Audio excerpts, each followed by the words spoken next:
I hadn't expected to spend my Friday night banging a block of ice against a concrete corner while I wore 4-inch heels and a little black dress that barely covered my ass, but these were desperate times. I was supposed to be on a date with a hockey player for the Griffins, who miraculously still had all his teeth. Never mind that he listed amateur gynecologist as one of his hobbies and named Elon Musk as his personal hero in his bio. A nice smile went a long way.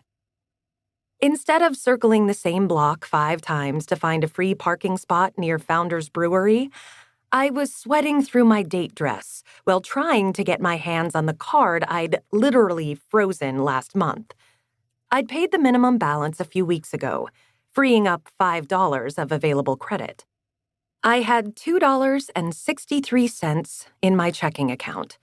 Between my debit and credit cards, I'd be lucky to squeak by with enough to transport the boxes I hadn't been able to fit into my tiny Corolla. My wine-stained futon and the dresser with the missing bottom drawer would have to stay on the street. But the fate of my frat house furniture was the least of my worries. I lifted the block of ice over my head and slammed it down with enough force to bounce it into the bushes separating the sidewalk from the road. Between the blunt force and the sticky Michigan summer heat, a few more solid whacks broke the ice in half. My credit card slipped against my numb fingers as I wedged it free. I stood and wiped the sweat from my brow with the back of my arm. The cheery yellow curtains on the 3rd floor shifted before quickly closing again. I glared up at my former apartment.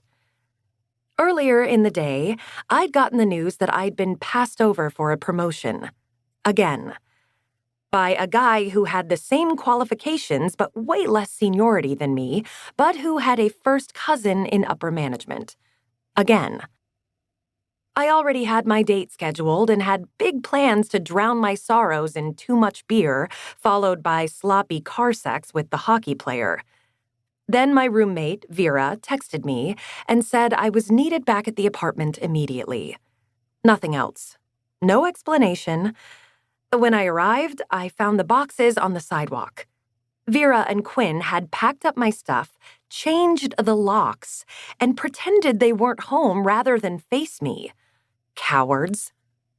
And, okay, I hadn't paid rent in over 3 months. But it wasn't for lack of trying.